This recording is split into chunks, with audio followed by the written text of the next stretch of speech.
శ్రీ సాయినాథాయ నమః. శ్రీ సాయిరాం గురువే నమః. శ్రీ సాయి భక్త లీలామృతం. మానవులుగా మనం ఆధ్యాత్మిక ప్రపంచంలో 4 ప్రధాన అభ్యాసాలు సాధనా చతుష్టయం పెంపొందించుకోవాలి. మరియు గురువు ఆరాధనలో మనల్ని మనం అంకితం చేసుకోవాలి. అప్పుడు గురువు మనపై తన కృపను చూపిస్తారు. మనకు వైరాగ్యం మరియు విముక్తి కోసం బలమైన కోరిక ఉన్నప్పుడు మనం గురువు ద్వారా జ్ఞానం ప్రసాదించబడుతుంది. గురువు ఆనందం మరియు ఆనందాన్ని అందించే అంతిమ ప్రదాత. గురువు ఎల్లప్పుడూ మన మనసును ఆశించని వాటిని ఇవ్వటం ద్వారా మనల్ని ఆశ్చర్యపరుస్తారు. గురువు మీకు ఆ అంతిమ ఆనందాన్ని మరియు స్వీయ సాక్షాత్కారాన్ని మాత్రమే ఇవ్వగలరు. బ్రహ్మ లేదా సార్వత్రిక చైతన్యం అంటే ఏమిటి? బ్రహ్మమే సత్, అఖండమైన సత్యం, భూత వర్తమాన భవిష్యత్ కాలాల్లో ఉన్నది. దీన్ని ప్రారంభం, మధ్యం, అంతం, ముగింపు లేనిది. ఇది మార్పు లేనిది మరియు కాలం, స్థలం మరియు కారణ సంబంధాలతో నియంత్రించబడదు. ఇది మేల్కొనే సమయంలో కలలు మరియు గాఢ నిద్ర స్థితిలో ఉంటుంది. ఇది ఒకే విధమైన సారాంశం యొక్క స్వభావం కలిగి ఉంటుంది. ఇది సత్. ఇది బ్రహ్మంలో అఖండమైనది. జ్ఞాన భూమికలు యొక్క 7 దశలు. జ్ఞానానికి 7 దశలు లేదా 7 జ్ఞాన భూమికలు ఉన్నాయి. ఆత్మజ్ఞాన శాస్త్రంలో లోతుగా అధ్యయనం చేయటం ద్వారా, జ్ఞానులతో సాంగత్యం చేయటం ద్వారా, ఫలాలు ఆశించకుండా సత్కర్మలు చేయటం ద్వారా జ్ఞానాన్ని అభివృద్ధి చేసుకోవాలి. శుభేచ్ఛ లేదా మంచి కోరిక. ఇది జ్ఞాన దశ యొక్క మొదటి భూమిక లేదా దశను ఏర్పరుస్తుంది. ఇది మనసును వివక్షత లేదా అనే జలాలతో నింపుతుంది మరియు దాన్ని రక్షిస్తుంది. ఈ దశలో ఇంద్రియ వస్తువుల పట్ల ఆకర్షణ లేకపోవటం లేదా ఉదాసీనత ఉంటుంది. మొదటి దశ ఇతర దశల యొక్క ఆధారం. దాని నుండి తదుపరి 2 దశలు అంటే విచారణ మరియు తనుమానసి చేరుకుంటాయి. విచారణ, స్వీయ విచారణ, నిరంతరం ఆత్మ విచారణ. స్వీయ విచారణ 2వ దశ ఏర్పరుస్తుంది. అసంగ భావన, తనుమానసి. ఇది వస్తువుల పట్ల ప్రత్యేక ఉదాసీనతను పెంపొందించుకోవడం ద్వారా సాధించబడుతుంది. మనసు ధారంలా సన్నగా మారుతుంది. అందుకే తనుమానసి అనే పేరు వచ్చింది. తను అంటే దారం అంటే మానసిక స్థితి. 3వ దశలో సాధకుడు అన్ని ఆకర్షణల నుండి విముక్తి పొందుతాడు. 3వ దశలో ఎవరైనా మరణిస్తే అతడు చాలా కాలం స్వర్గంలో ఉంటాడు మరియు మళ్ళీ భూమిపై జ్ఞానిగా అవతరిస్తాడు. పైన పేర్కొన్న 3 దశలు జాగ్రత్త స్థితిలో చేర్చవచ్చు. సత్వపతి. ఈ దశ మూలానికి అన్ని వాసనలు, ముద్రలు నాశనం చేస్తుంది. దీన్ని స్వప్న స్థితిలో చేర్చవచ్చు. ప్రపంచం ఒక కళలా కనిపిస్తుంది. 4వ దశకి చేరుకున్న వారు విశ్వంలో అన్ని వస్తువులను సమాన దృష్టితో చూస్తారు.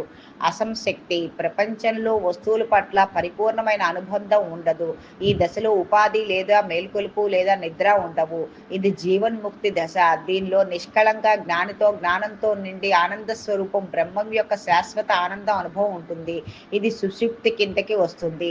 పదార్థ భావన. ఇది సత్వ జ్ఞానం. తుర్య, అతీంద్రియ స్థితి. ఇది మోక్షము. దీనికి తుర్య అతీత అని కూడా పిలుస్తారు. సంకల్పాలు, కోరికలు లేవు. అన్ని గుణాలు అదృశ్యమవుతాయి. ఇది మనస్సు మరియు వాక్కు అతీతమైనది.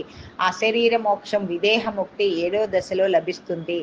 ఓం శ్రీ సాయినాథాయ నమః. శ్రీ సాయిరాం గురువే నమః. ఓం శాంతి శాంతి శాంతి శాంతి శాంతి. ఓం శ్రీ సాయినాథాయ నమః. శ్రీ సాయి భక్త లీలామృతం. శ్రీ సాయినాథ్ గురువే నమః. శ్రీ సాయి భక్త లీలామృతం. జ్ఞానానికి సంబంధించిన ఈ 7 దశలు మనం అర్థం చేసుకున్న తర్వాత మొదటి 2 జాగ్రత్తగా పరిశీలించాలి.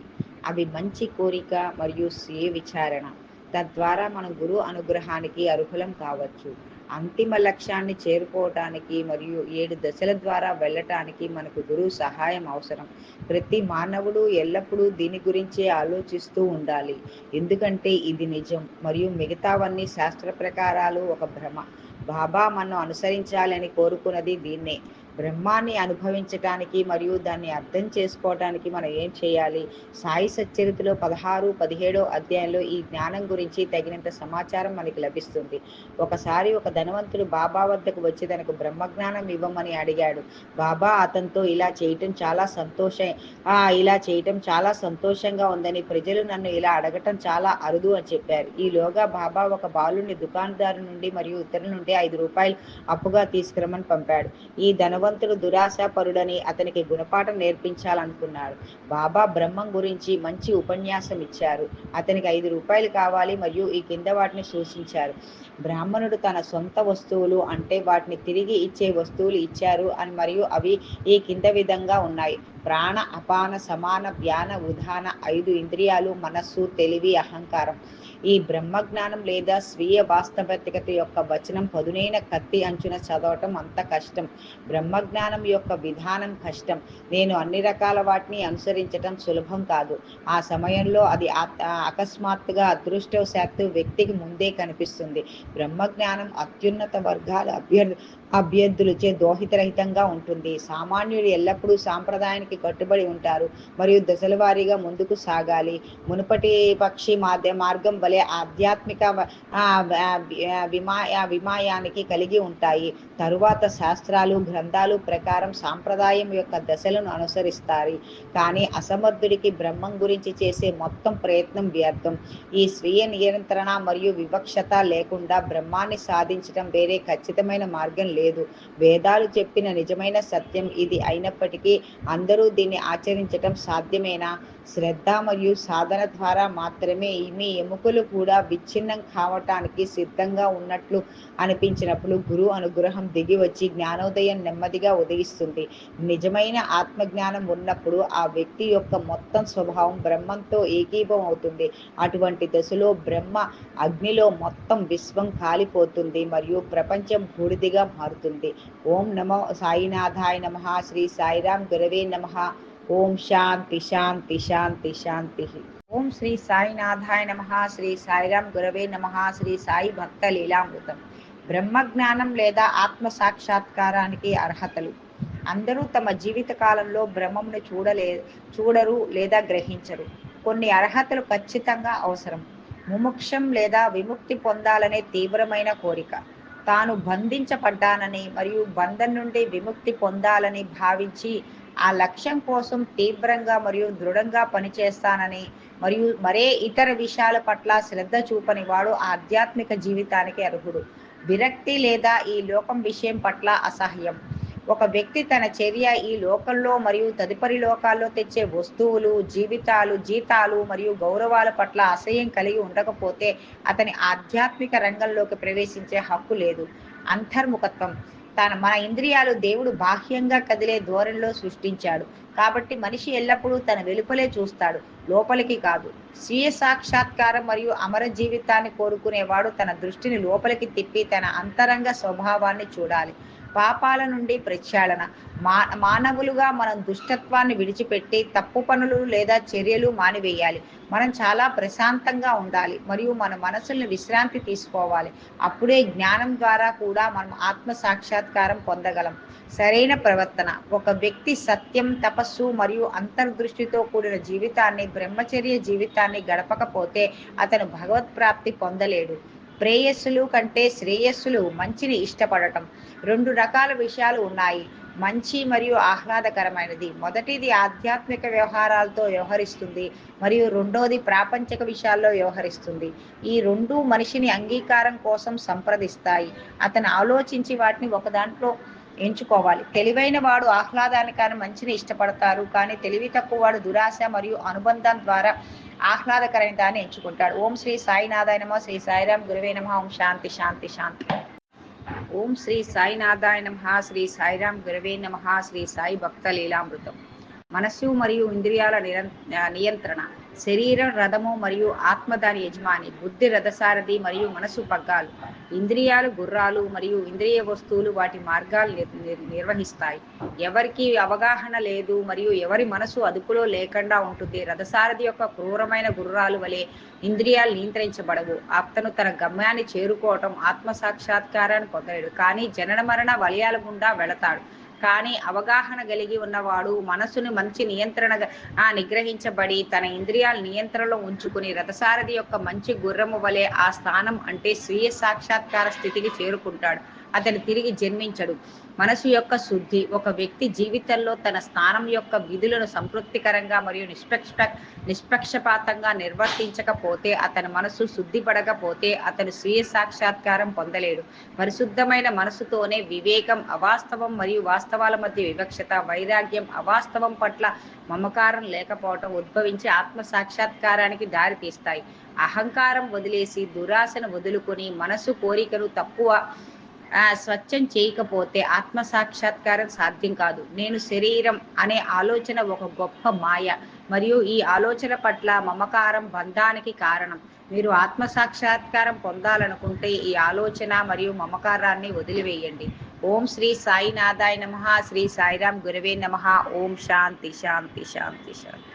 శ్రీ సాయినాథాయ నమః. శ్రీ సాయిరాం గురవే నమః. శ్రీ సాయి భక్త లీలామృతం. గురువు యొక్క ఆవశ్యకత. స్వయం జ్ఞానం లేదా సూక్ష్మమైనది మరియు మార్మికమైనది. ఎవరూ దాన్ని తమ సొంత వ్యక్తిగత ప్రయత్నం ద్వారా ఎప్పటికీ పొందాలని ఆశించలేరు. కాబట్టి స్వీయ సాక్షాత్కారం పొందిన మరొక వ్యక్తి గురువుల సహాయం ఖచ్చితంగా అవసరం. ఇతరులను గొప్ప శ్రమ మరియు బాధతో ఇవ్వలేనిది అటువంటి గురువు సహాయంతో సులభంగా పొందవచ్చు. ఎందుకంటే గురువు అతను స్వయంగా మార్గంలో నడిచాడు మరియు శిష్యుని ఆధ్యాత్మిక పురోగతి వైపు నిచ్చెనై సులభంగా దశల వారీగా తీసుకెళ్లగలడు. ప్రభు కృప అత్యంత ముఖ్యమైన విషయం. భగవంతుడు ఏదైనా శరీరంతో సంతోషించినప్పుడు అతనికి వివేకం మరియు వైరాగ్యం ఇస్తాడు మరియు అతని ప్రాపంచిక అస్తిత్వాన్ని సముద్రం దాటి సురక్షితంగా తీసుకువెళ్తాడు. వేదాలు అధ్యయనం ద్వారా లేదా తెలివితేటల ద్వారా ఆత్మను పొందలేము. ఆత్మ ఎవరిని ఎంచుకుంటుందో అతని ద్వారానే అతను పొందబడుతుంది.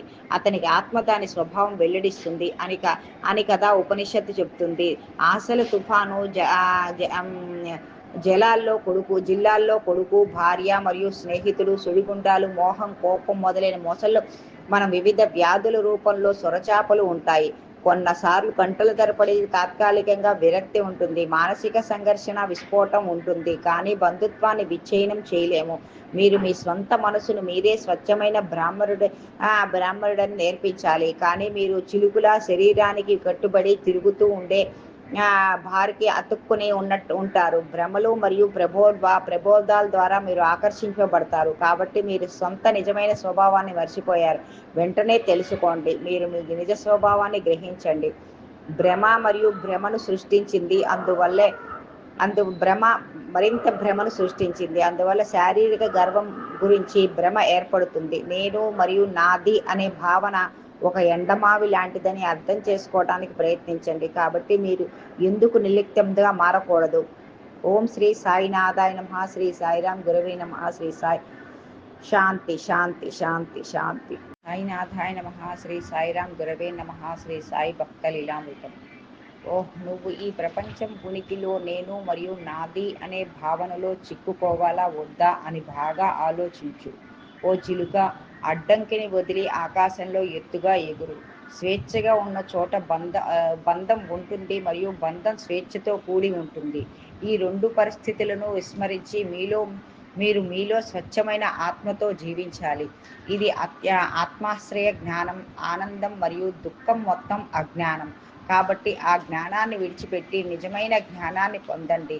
అది బ్రహ్మజ్ఞానం మరియు మీతో ఉంటుంది. బ్రహ్మజ్ఞానం యొక్క మార్గం కష్టం. అందరికీ అనుసరించటం సులభం కాదు. సమయం పండినప్పుడు అది అదృష్టవంతుడు ముందు అకస్మాత్తుగా కనిపిస్తుంది. బ్రహ్మజ్ఞానం అత్యున్నత వర్గం సాధకులకు దోహదరహితంగా పొందవచ్చు. కానీ సామాన్య మానవులు ఎల్లప్పుడూ సాంప్రదాయానికి కట్టుబడి ఉంటారు మరియు దశల వారీగా ముందుకు సాగాలి. మునుపటి వారికి పక్షి మార్గం వలె ఆధ్యాత్మిక పయనం ఉంటుంది. తరువాత వారి శాస్త్రాలు, గ్రంథాల ప్రకారం సాంప్రదాయం యొక్క దశలు అనుసరిస్తారు. కానీ అసమర్థుడికి బ్రహ్మం గురించి మొత్తం ప్రయత్నం వ్యర్థం. ఆ స్వీయ నిరంతరణ మరియు వివక్షత లేకుండా బ్రహ్మం సాధించడానికి వేరే ఖచ్చితమైన మార్గం లేదు. ఇది వేదాలు చెప్పిన నిజమైన సత్యం అయినప్పటికీ ప్రతి ఒక్కరూ సాధన చేయటం సాధ్యమేనా? శ్రద్ధ మరియు అభ్యాసం ద్వారా మాత్రమే మీ ఎముకలు కూడా విచ్ఛిన్నం కావటానికి సిద్ధంగా ఉన్నట్లు అనిపించినప్పుడు గురు అనుగ్రహం దిగి వస్తుంది మరియు జ్ఞానోదయం నెమ్మదిగా ఉదయిస్తుంది. ఆత్మ యొక్క నిజమైన జ్ఞానం ఉన్నప్పుడు ఆ వ్యక్తి యొక్క మొత్తం స్వభావం బ్రహ్మంతో ఏకమవుతుంది. అటువంటి దశలో మొత్తం విశ్వం బ్రహ్మం యొక్క అగ్నిలో కాలిపోతుంది మరియు ప్రపంచం బూడిదిగా మారుతుంది. ఓం నమో శ్రీ సాయినాథాయ నమ. శ్రీ సాయిరాం గురవే నమ. ఓం శాంతి శాంతి శాంతి శాంతి శాంతి. ఓం శ్రీ సాయినాథాయ నమ. శ్రీ సాయిరాం గురవే నమ. శ్రీ సాయి భక్త లీలామృతం. సాయి జీవిత కథ వినటం ద్వారా పాపాలు నశిస్తాయి. ఆయన జీవిత కథలు వినటం ద్వారా విధి పోరాడుతుంది. ఆయన జీవిత కథ వినటం ద్వారా శ్రోతలు అత్యంత ఆనందాన్ని అప్రయత్నంగా పొందుతారు. వినటం ద్వారా హృదయం స్వచ్ఛమవుతుంది. వినటం ద్వారా జనన మరణ చక్రాలను నివారించవచ్చు. వినటం ద్వారా శ్రోతలు బ్రహ్మను సాధిస్తారు. దీనిని కర్మలు చేయటం మరియు బ్రహ్మకు ఫలాలు అర్పించడం ద్వారా సాధించవచ్చు. సాయిని సేవించాలని కోరుకునే వ్యక్తి సాయి అతని కోరికలు తగ్గించి సాయిరాముడు తన సొంత భక్తుడి విశ్రాంతి, శాంతి మరియు ఆనందాన్ని ఇస్తాడు. నిన్ను నువ్వు పూర్తిగా తెలుసుకో, ఆ ఆనందం బ్రహ్మ. ఇది తైతీర్య ఉపనిషత్తు నుండి ప్రసిద్ధ ఉల్లేఖనం. వేదాల్లో బాగా ప్రావీణ్యం ఉన్న బాబా ఎల్లప్పుడూ ఈ విషయాన్ని కూడా ఘటించారు. చివరిగా బాబా హామీ: ఏమాత్రం చింతించకండి, ఎల్లప్పుడూ ఉల్లాసంగా ఉండండి, మరణం వరకు ఎటువంటి ఆందోళనలు కలిగి ఉండకండి. బాబా ఎల్లప్పుడూ ఇదే బోధించేవారు. మనం ఆయనకు లొంగిపోయి శ్రద్ధ, విశ్వాసం మరియు సబూరి, ఓర్పు చూపిస్తే ఆయన మనల్ని గమ్యస్థానాన్ని తీసుకెళ్తారు. సాయి మనందరికీ జ్ఞానాన్ని ప్రసాదించాలి. ఓం శ్రీ సాయినాథాయ నమ. శ్రీ సాయిరాం గురవే నమ. శ్రీ సాయి భక్త లీలామృతం. ఓం శ్రీ సాయినాథాయ నమ. శ్రీ సాయిరాం గురవే నమ. ఓం శాంతి శాంతి శాంతి శాంతి శాంతి.